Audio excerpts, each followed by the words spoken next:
One of his phone calls, Ajit Doval says to you that we don't know what's going to happen. We knew there would be demands, and the main demand we knew from day one would be Masood Azhar. The crucial call came on the 30th. In your book, you write that when Ajit Doval gives up hope, it's a bit unnerving. And in one of his phone calls, Ajit Doval says to you that we don't know what's going to happen. He was implying that the negotiators themselves may not be safe. Yeah. Negotiators may not be safe, or how this would end, it was getting out of their hand. Let's talk about what is called the ghost passenger of IC 814. Nobody knew.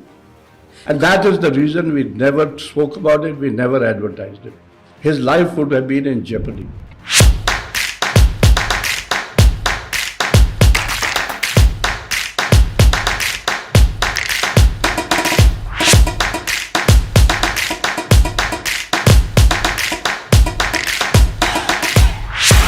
Mr. Dulat, tell us about the first call that Ajit Doval makes to you from Kandahar.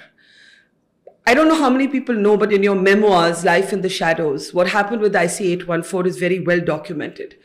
Ajit Doval, today the National Security Advisor, then was one of the key negotiators sent by the Vajpayee government, along with others, Anand Arni, Vivek Karjo, to Kandahar to negotiate with the hijackers. Yeah. And he calls you. And in fact, he calls you regularly. And he's urging you for a quick decision from the cabinet, from the government. Do you remember that phone call? Yeah, I do remember. You see, these guys were in quite a hole in Kandahar, and I could visualize, I could feel for them, because they were four of our best guys. There was Ajit, there was Nechal Sandhu from the IB, and there was C.D. Sahai and Anand Arni, who went from the RNAW, because Brijesh said, Send your best people. Send your best, two from the IB and two from the RNAW, or whatever, you guys work it out, you and Shamal, who was the DIB. So we said we'll send two each, and these were the best guys. I mean, also these are two guys, Sahai and Anand, were our Pakistan experts. So we said we'll send them. And I could understand, I could appreciate that this thing, it's not going to be easy. It was a very tough time there, because we had no relationship with the Taliban. Yeah. And our relationship with Pakistan was that it's possibly one of the bad periods. So it was a difficult time to go there and to negotiate with what and for whom. And it was difficult. And in one of his phone calls, Ajit Doval says to you that we don't know what's going to happen. He was implying that the negotiators themselves may not be safe. Yeah. Negotiators may not be safe, or how this would end, it was getting out of their hand, grip, or whatever. Because you see, the main thing was to whittle down these demands of the hijackers. We knew there would be demands, and the main demand we knew from day one would be Masood Azhar. But what else? So these lists kept coming, 105, 75, 35, till they came down to 4 or 5 or something, and finally agreed to 3. Yeah. So when that 3 thing happened, it was on the 30th of December. And that was that crucial cabinet committee and security meeting. And I think Ajit knew in Kandahar that there was this meeting taking place. And he said, he said to me, and it's peculiar, but I had spent 30 years in the IB. I was, for all intents and purposes, an IB hand. So a lot of these IB guys, when I was in the RNAW, would call me. They felt I was easier to talk to, kind of thing. So I'm not taking any credit away from Shamal. Shamal was a better professional, I'm sure. But Ajit did call me a couple of times, and the crucial call came on the 30th. In your book, you write that when Ajit Doval gives up hope, it's a bit unnerving. I'm summarizing, but you talk about how anxious Ajit Doval was. He felt at one point that it could all go terribly south. Yeah, that was on the 30th, I think, as far as I remember. Yeah. That, please isko resolve kariye. Jaldi kariye. Jaldi kariye. because we don't know what's going to happen here. These guys say that either you resolve this matter, he was talking about in reference to the Taliban, that either you settle this matter or get the hell out of here. We are not responsible anymore. So he felt, there was an air of tension, certainly there. And we could understand it. I could understand it. I felt for these people who were there. And of course, this matter didn't come up really in the CCS because by then, mentally, the government was ready that, let's get it over with now. Enough is enough. There are many questions, but let's start with what's current right now, the Netflix series.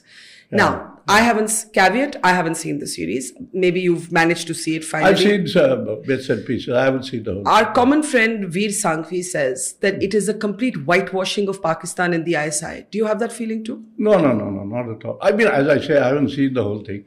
I don't think there's any whitewashing or something. The only impact this series has had on me is that, the really difficult time that the passengers were going through, which didn't strike us on the ground, We felt, but we didn't feel as intensely as you feel if you've seen this, parts of it. It's pretty morbid, and it's sick. So, but that's a movie. I mean, but the critique or the criticism has been that till very late you don't actually, the series, I don't know because I haven't seen it, but the series doesn't establish the Pakistani identity accurately of these hijackers who till then are being referred to by their code names. So it's not Hindu Muslim, it's about Pakistan vis-a-vis India. That's the code names that they were using, I think. They were, but they obviously had real identities in Pakistan.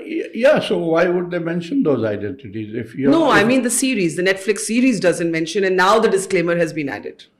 Yeah, but it's a movie and it's pretty accurate in that sense. There was a Bhola and there was a doctor and we kept hearing these names, Yeah. But we knew, I mean, on the ground as an intelligence agency, we knew what had happened. That this was done. I could tell the CCS on day one that, this has been done to get Masood Azhar released because it had happened before.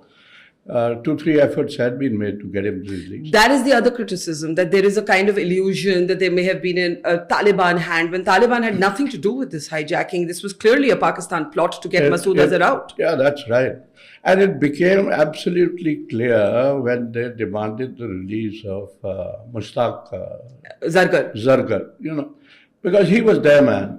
Yeah. And when it came down to 3 and they asked for him, we were all surprised. I was surprised.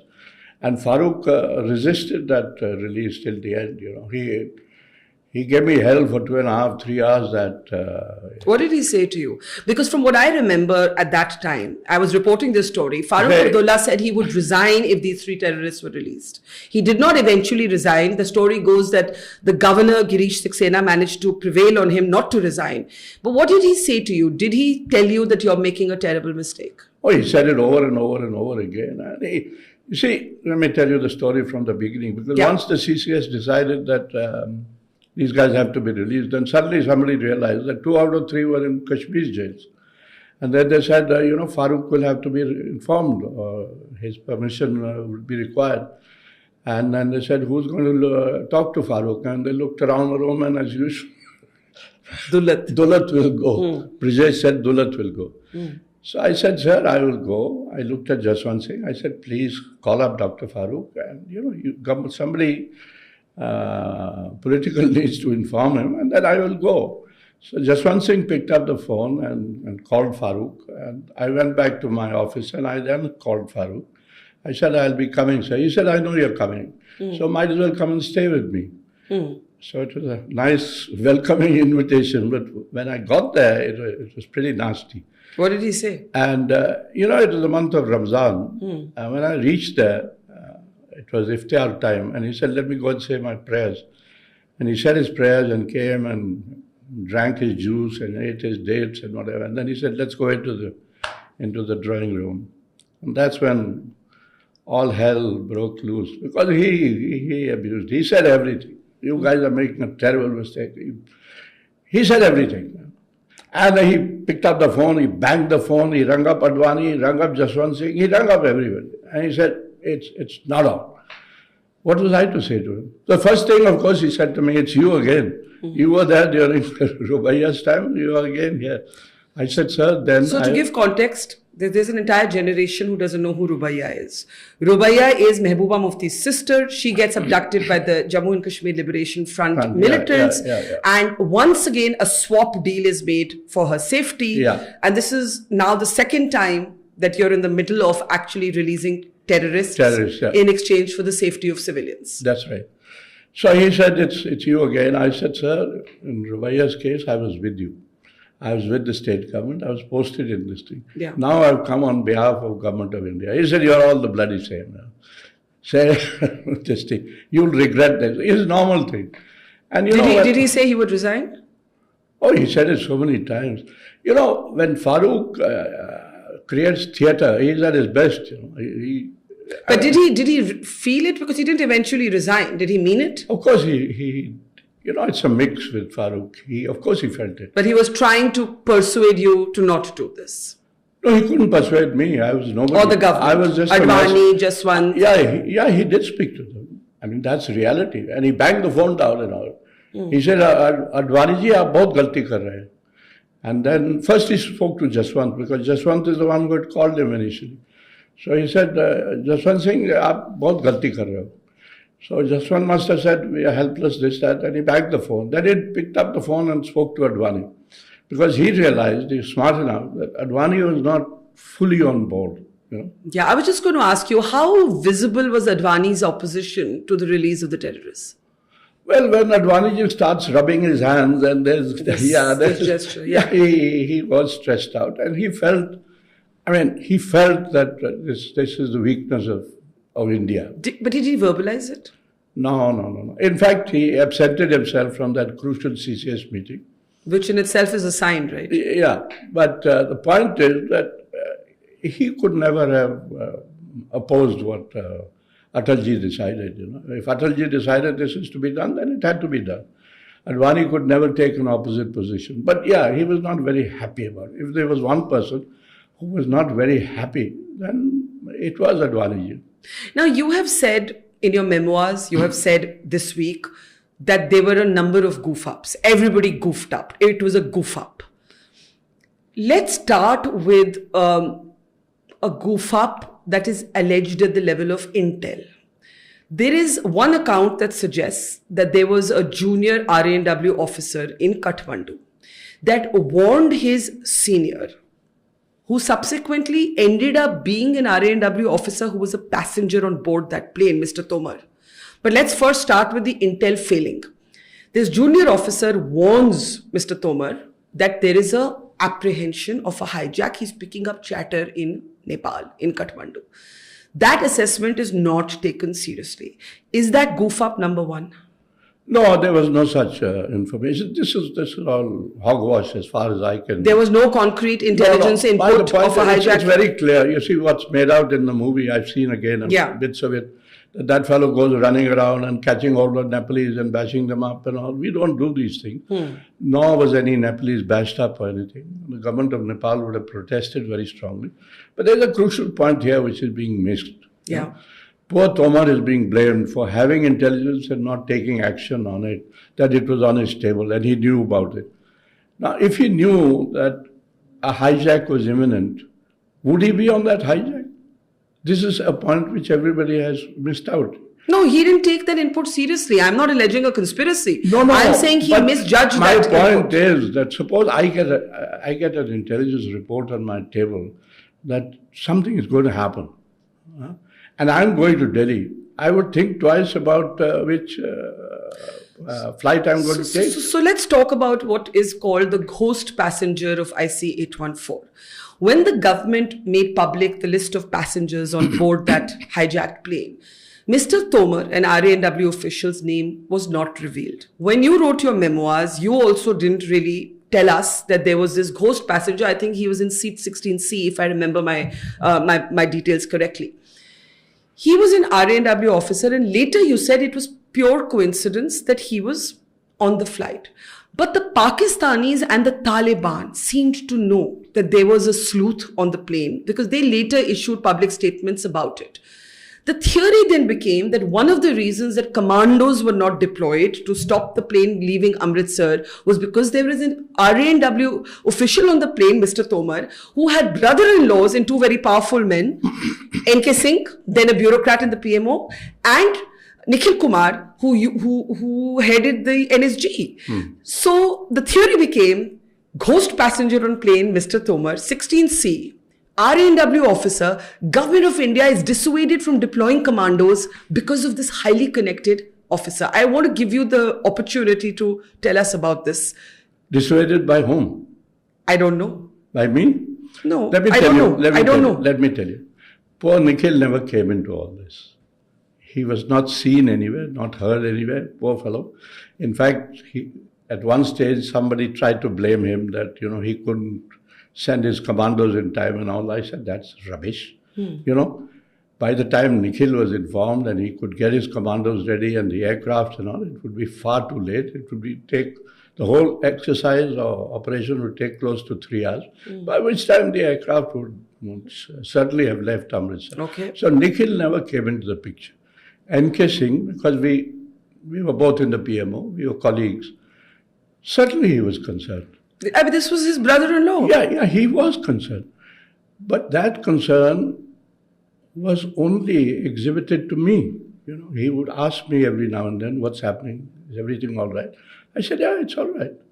It will be all right. It is all right. Why are you worried so much? I mean, I understood why he's worried, because it was his sister's husband who was involved.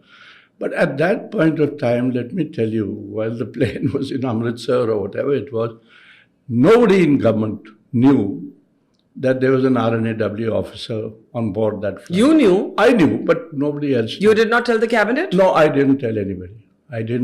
Why was that? There was no need to tell anybody, no need to advertise it. Gradually it became known. I mean, once NK's stress and tension and all that it became known. But again, it was known to very few people. Like, for instance, I think Jaswant Singh knew, because he was finance minister at that time, and NK and Jaswant Singh were good friends. But just a couple of people knew.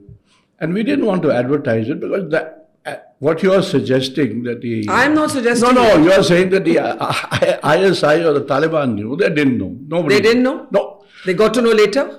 They didn't get to know at all. Otherwise, that poor fellow, he might have been beheaded, Nobody knew. That is the important question. Imagine if they had known. Till Tomar came back to Delhi, nobody knew. And that is the reason we never spoke about it, we never advertised it. His life would have been in jeopardy. Because that's what I was going to ask next. No. That imagine if the hijackers had known that there was a spook on the plane. Absolutely. He would have been blindfolded, a knife kept over his neck, and they would have said, now talk. No. Nobody knew. Subsequent commentary by the Taliban, by the Pakistanis, tried to use this to their own rhetoric.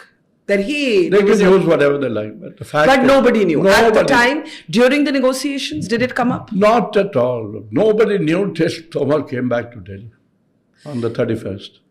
You were asked why you didn't reveal this in your memoirs. Were you trying to protect his identity? Of course I was.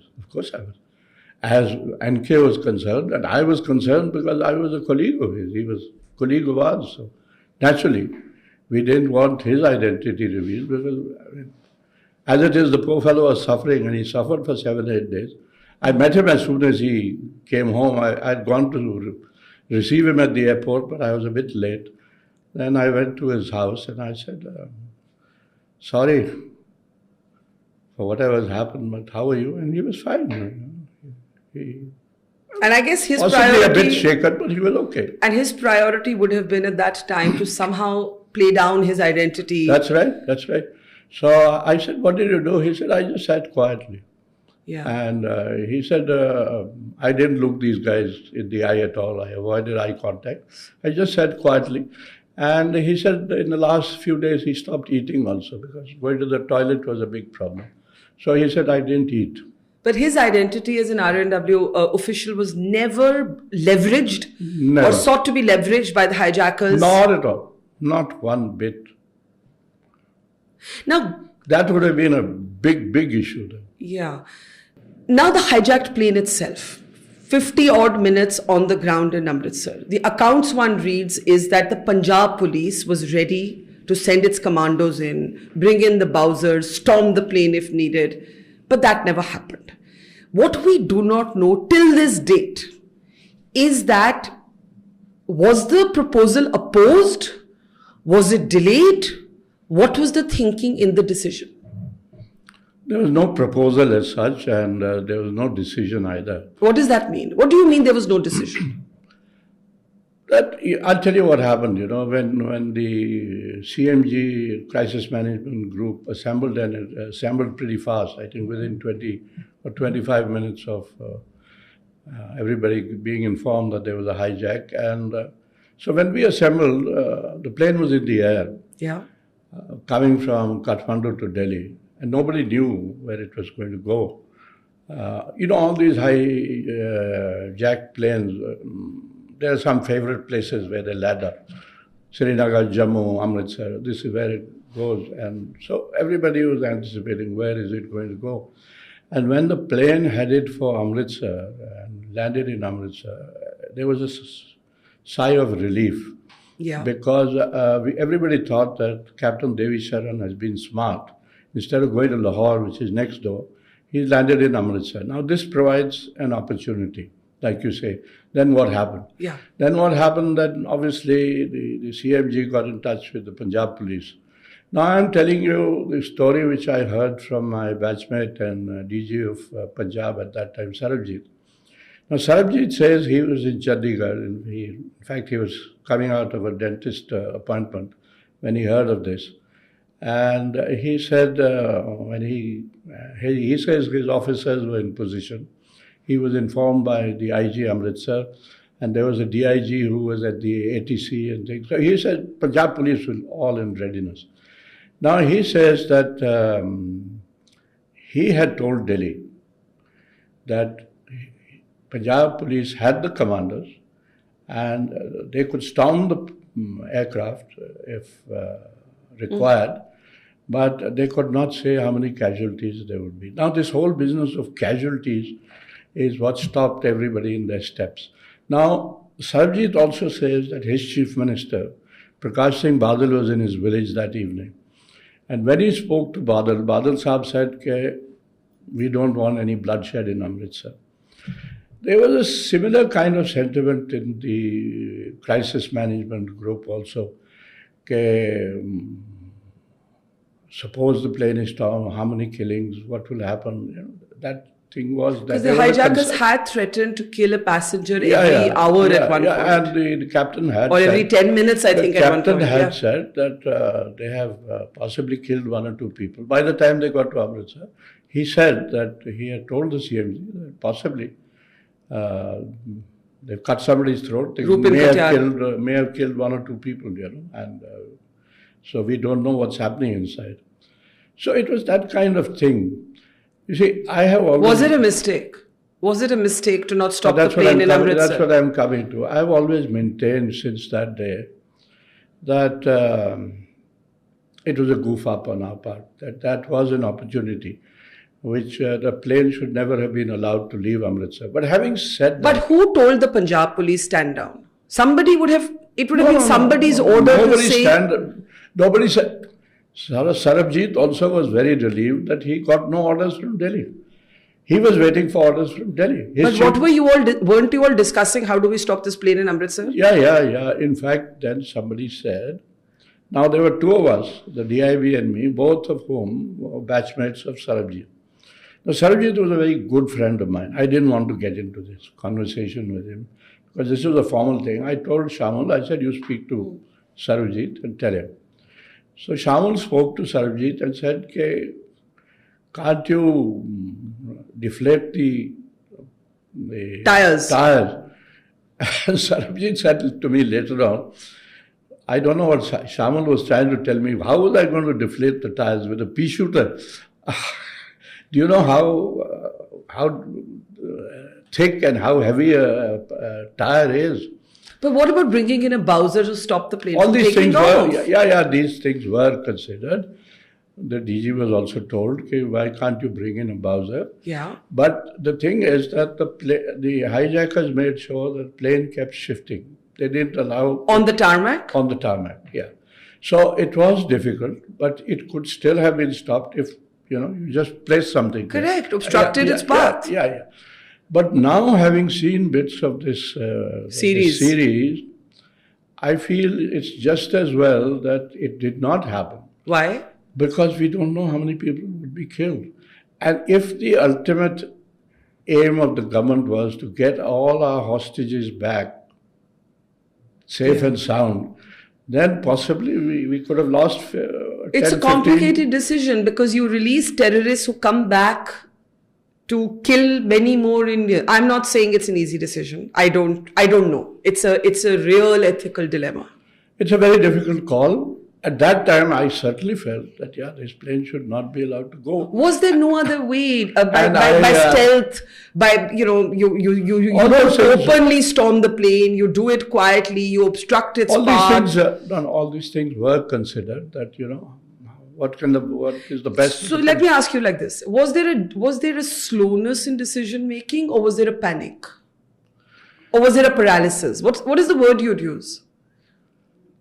Well, you could say there was a kind of paralysis because nobody took a decision. I'll be honest about that. But whose job was it to take the decision? Yeah, it was all of us were there. And we should have taken a decision. But who is to take that decision? That's the point. The point here is that it was a very tough call. It was not an easy call.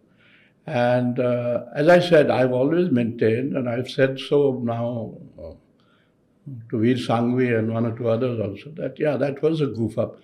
Having seen a little more of this movie and what was going on there inside that aircraft, who knows how many people might have been killed in Amritsar if there was a sort of a shootout. Then the question which arises, and that my friend Anand Arni raised with Veer, that these guys didn't have any weapons. I thought they had pistols and grenades. Did they not have? They used a knife to kill Rupin Katyal. That is something again which nobody knows. So Anand mentioned this. He said they only had knives. As far as maybe they said they had pistols, but they did not. Yeah. Now, if you see the series, that fellow puts a pistol to Devi Sharan's head. So the thing is that we don't know the reality. Was Devi Sharan not able to communicate with you? Was he able to communicate directly with you all, the pilot? He was communicating with the ATC. Yes. And that's it. And I mean, if Devi Sharan, now this is another point which, you could think of. Now we are thinking all the time of what is going on in the CMG. Just try and imagine what's going on in the captain and the crew's this thing. If the captain or Devi Sharan had said that these guys are only armed with only knives, then there would be no problem storming the plane at all. What is the worst that they could do with knives? So the thing is that, this is something which... So we do not know for sure whether the hijackers... No, I still don't know. No survivor's account has confirmed whether they were pistols, because I've read that they had pistols and grenades. I don't know.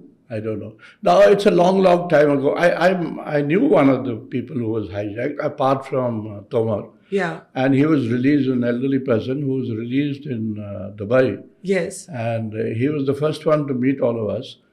And I said, he said it was very tough inside there. And he said, one stage, I said, I just need to go. I have to go to the loo. And these guys said, you can't. And he said, I'll pee here, something like that. Yeah. So he was released in Dubai, he was an elderly man.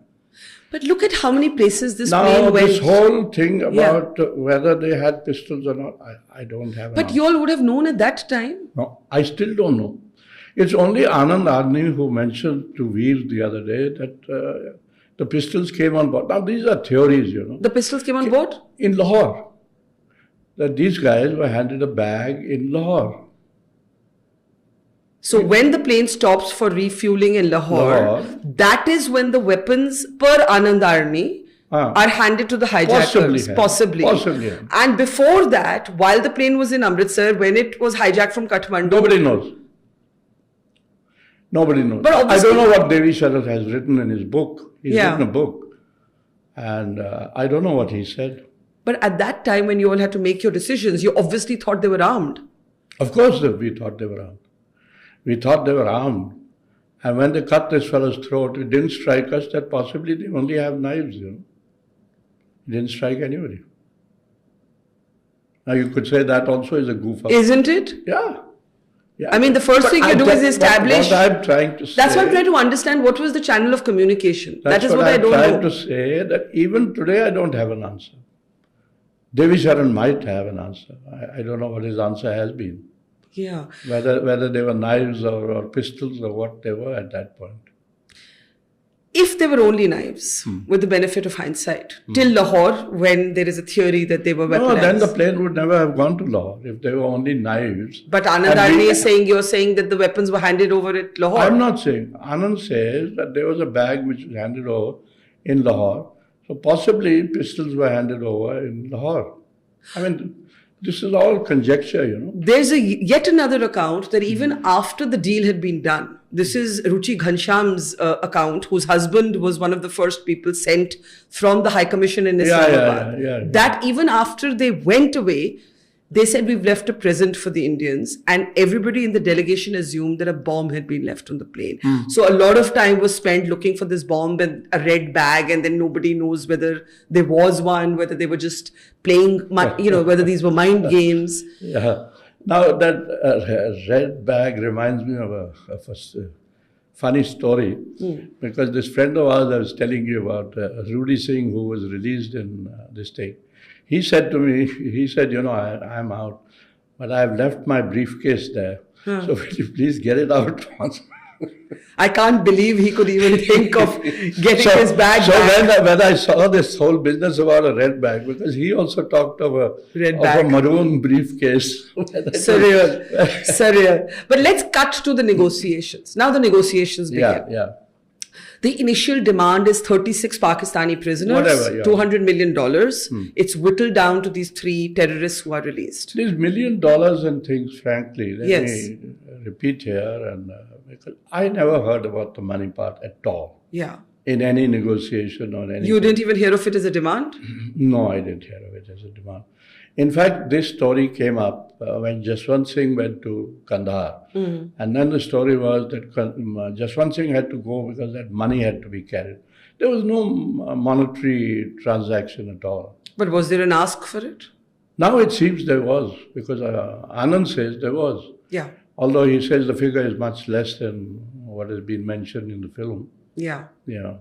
But was money paid? No, not at all. Now, Jaswant Singh's going, that's the other big question. Why do you think he went? I'll tell you why he went.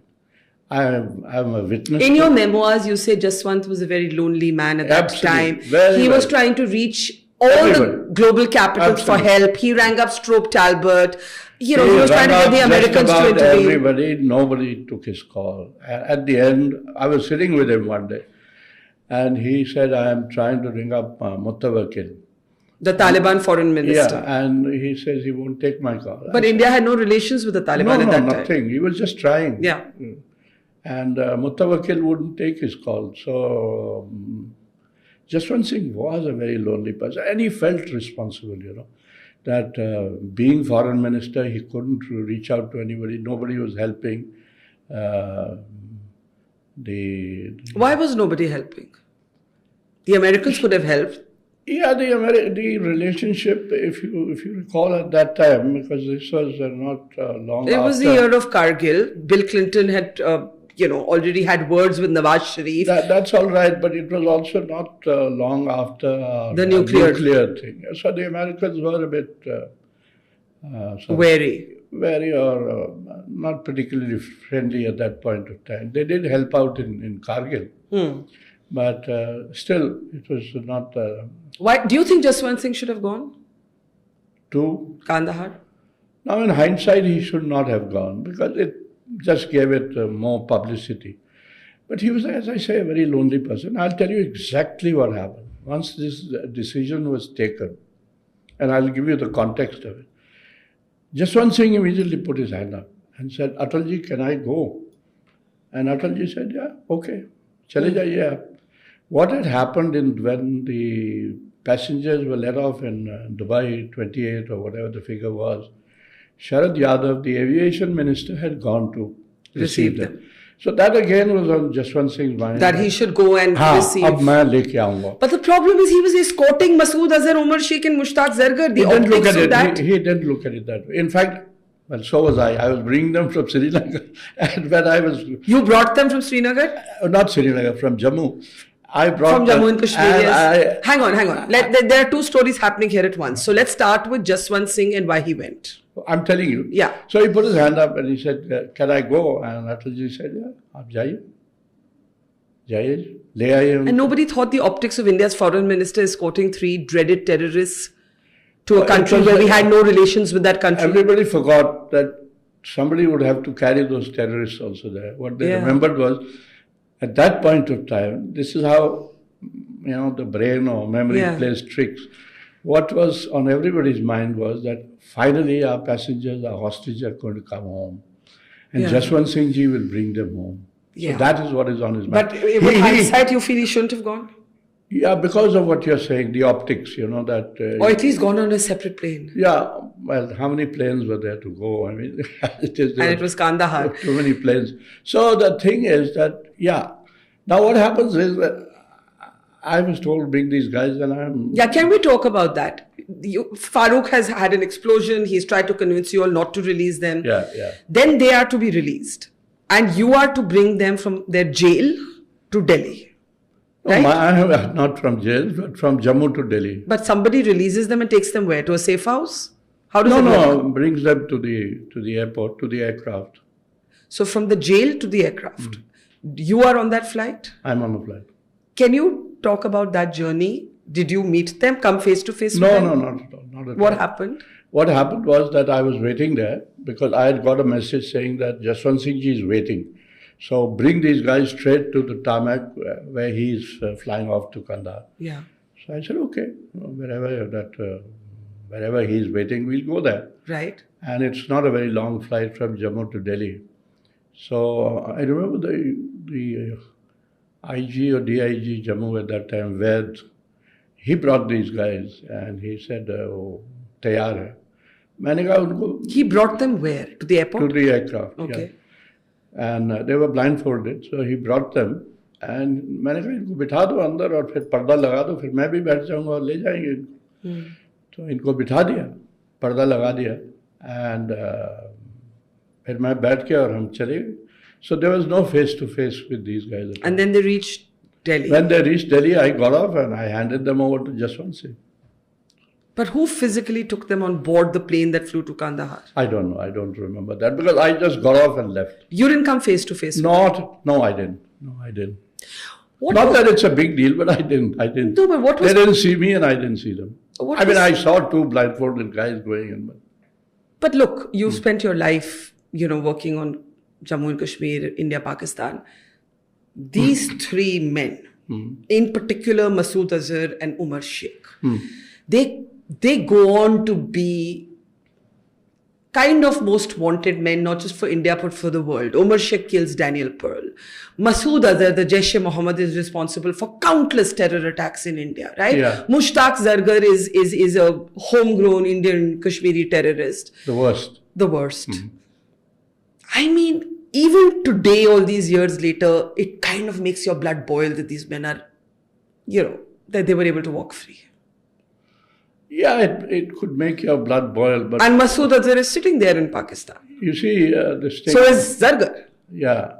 Now I'll bring you to another little story of the Agra summit, Yes. When... Musharraf and Vajpayee. So the High Commissioner here in those days was Ashraf Qazi. So when I was writing my book on Kashmir, I had a long chat with Qazi Sahab. I said, what happened in Agra? because I have two accounts of Agra. One from Brajesh, whose thing was कि भाई वो तो होते रह गया, तो हो गया था सारा कुछ. And he was dejected. He came back disappointed कि सब कुछ हो गया था, नहीं हुआ. And his thing was that these Pakistanis made a mistake. They put all their eggs in the Vajpayee basket, and the old man could only take that much and no more. And so it didn't happen. It's unfortunate it didn't happen. And obviously, the Prime Minister also came back disappointed. And but I asked Qazi Saab, because that's Qazi's story. I said, you were a buddy of Advani ji's. You had a wonderful relationship with him.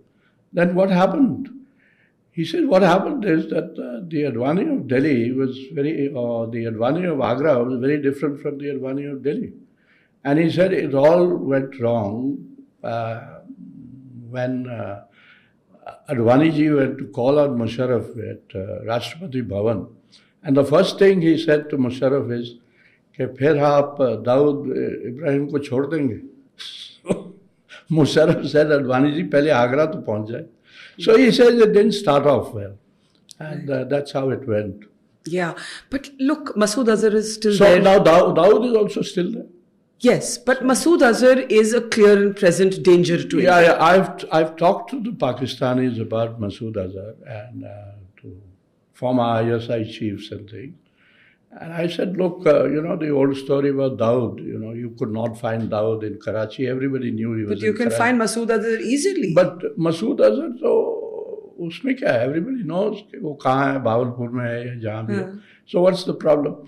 And the answer I got was that we are also looking for him. I said, that's bullshit, right? I said, you'll keep looking all your lives.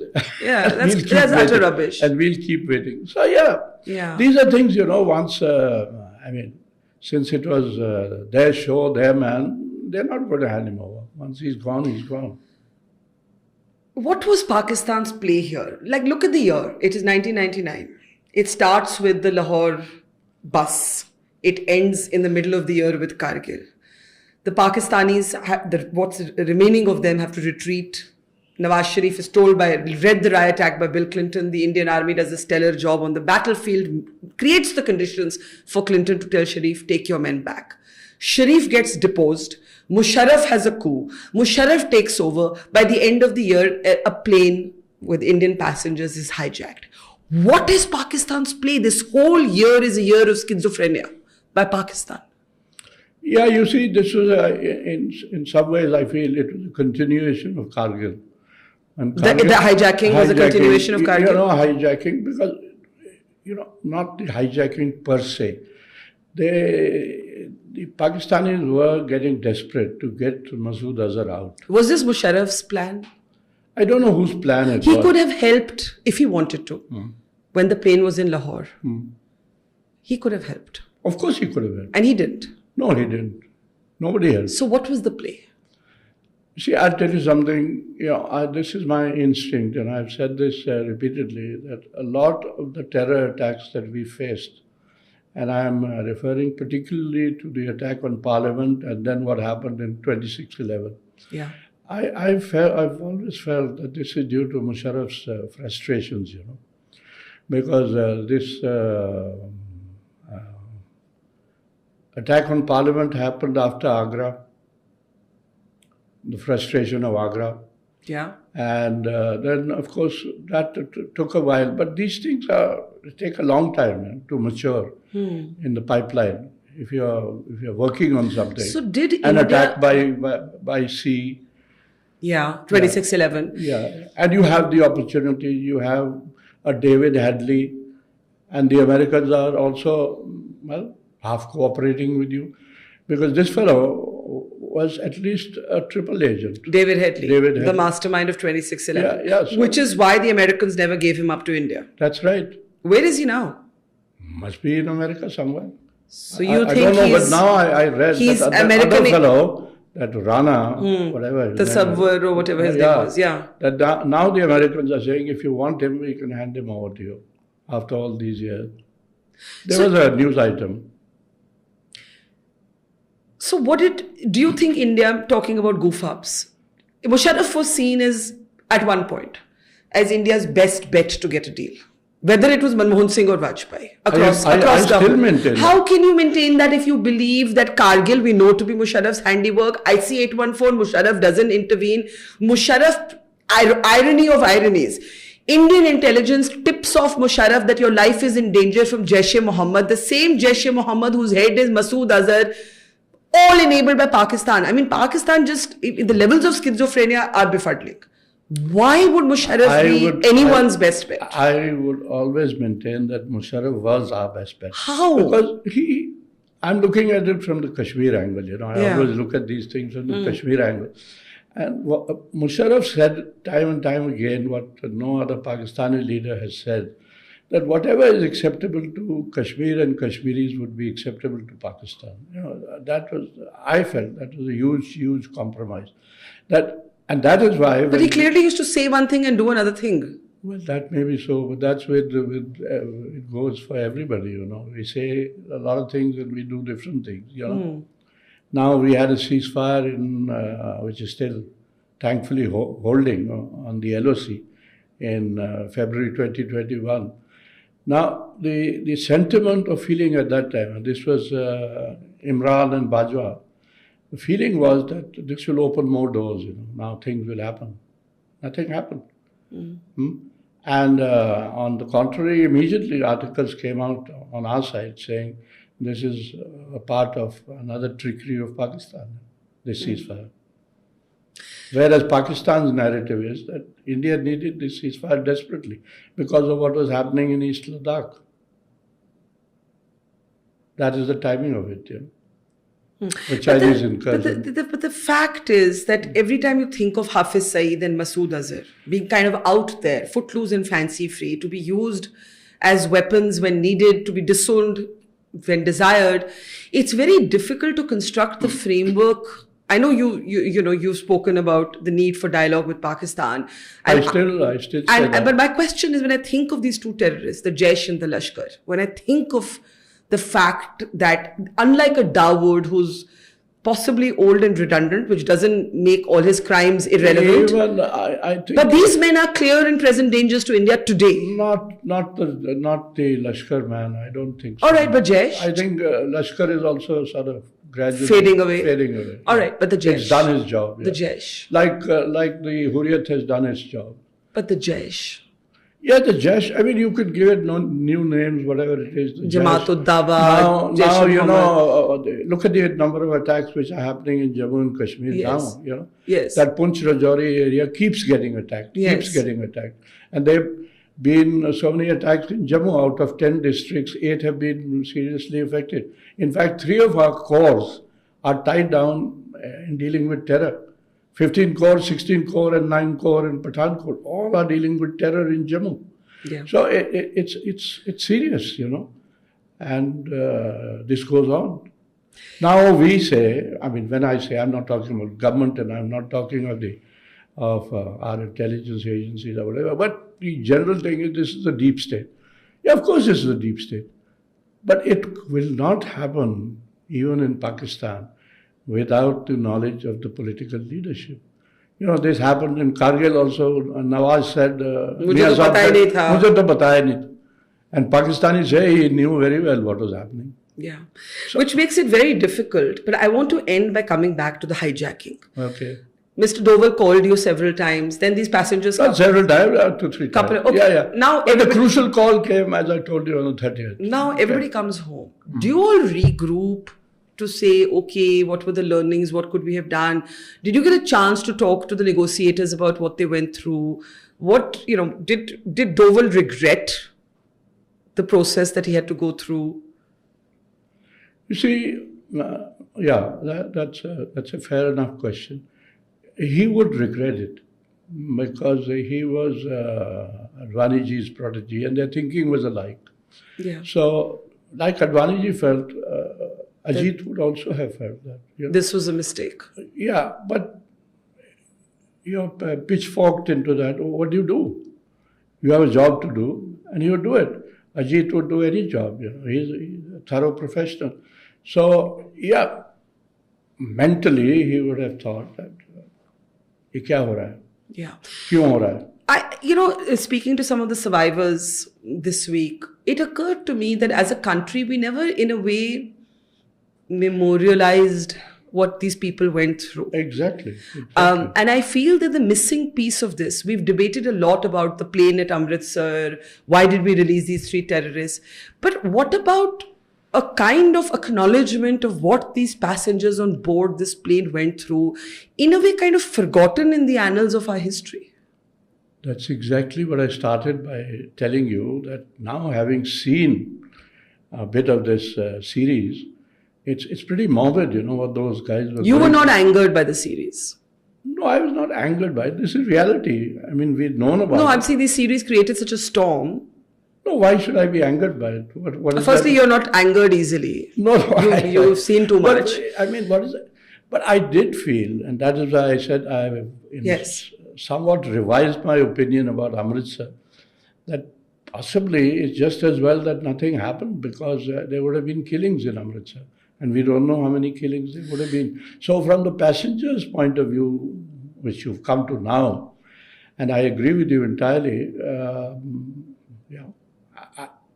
let me put it like this. Any passenger on that plane, or any member of the crew, including Captain Devi Sharan, would not have wanted a storming. Sure. There may have been no captain of the aircraft after Amritsar. So it's easy to say what should have been done. Yeah, exactly. I said it, I have been saying it, but now, having seen this thing, as I said, it's pretty morbid. I sort of revised my opinion a bit that, we don't know what would have happened. And if the top priority, and I can tell you this, that was the top priority from day one. We discussed a lot of things. Even an Entebbe type raid was discussed. Can the Air Force go in? Could they do this? Could they do that? I was going to ask you, what was the response of the 3 service chiefs? Because one option, okay, Entebbe type raid, open another front, make the LOC hot, get Pakistan to intervene. Why were those not options considered? Those options should have been considered diplomatically. Okay. But our relationship with Pakistan at that point in time was such that I don't think that option was available. I think our friend, what's his name, was the High Commissioner there. Partha Sarthi. Yeah, and Partha says that it was a tough time. No, Pakistan would not have diplomatically done something, but was there a military intervention that was considered of any kind? This business of military intervention brings me to the attack on Parliament. Yeah, and Parakaram. Now, why was there no military intervention then after the attack on Parliament? Because our narrative or the interpretation was, this is the worst thing that has happened. But you did massive troop build-up. You lost hundreds of soldiers in demining operations eventually. And that is a political decision. You can't blame the military for it. No, I'm not blaming the military for it, but I'm just bringing you back to that time or moment when these things were discussed again. But what does that tell us? And now I'll tell you a little story. I used to do a regular this thing while I was in the PMO, a lecture at the NDC on Kashmir. They used to call me. I did it for 3 years while I was in the PMO. And one of these years, these brigadiers got very excited and all that. Politicians can never decide anything. Why did nothing happen? I said, are you sure it's the politicians and not your generals? So they were taken aback. And the fact is that after the attack on Parliament, the general said, no. But the build-up happened. The build-up happened. But are you ready for war? No. It'll take time. We need time. And I remember Atalji remarking, aapko hamesha time chahiye hota hai. I'm sure in his heart of hearts, he didn't want war. Nobody wants war. But just for the record, because I've interviewed a bunch of army officers from that time, their account is that there's a massive troop buildup that happens. We lose lives because of the mining and the demining. We never ever get the go-ahead for war. That's the Fauji narrative. The political narrative is that... I mean, would you believe Fauji's or politicians? No, on this occasion, I believe the politician. I was there. It happened in my presence. It was one of those rare meetings. I had no business with the CCS anymore while I was in the PMO. But because of this attack on Parliament, I was called in. And it happened. And Atalji said, "Agar hum andar jaye, aap log tayar hai to." The answer was no, abhi time chahiye hoga. So he says, yahi to aapki musibat hai, yahi to problem hai. Aap kabhi tayar hote hi nahi. Well, I'm not casting aspersions. Yeah, the Fauji's would have a very different narrative. Even if you go back to Bangladesh, even Manik Shah asked for time. Of course. Prime Minister, I need time. And from all of this was born the Cold Start doctrine to avoid situations like this and so on. So that's a whole different conversation. But to end, look back, you say you are now revisiting your assumption that not stopping the plane at Amritsar was a mistake. If there's one thing you think could have been done differently, something we've learned, so that God forbid this ever happens again, and I hope it does not. What is your learning? What is your personal learning? See, one thing has happened as a result of this hijack, and that was that now these sensitive airports have NSG commandos present, which was not there earlier. So that was a lesson, direct lesson, which came out of this hijacking, that we need not just Punjab police commandos, but NSG commandos who will be under the control of Delhi. Yeah. So that is a lesson. The other lesson, I mean, people won't like to hear is that everybody negotiates. That's. So when you say we don't negotiate with terrorists, we all negotiate, including even Israel, who famously made this a cult position. That's what I was coming to. You know, this matter was raised in Parliament. Yeah. When the UPA took over. On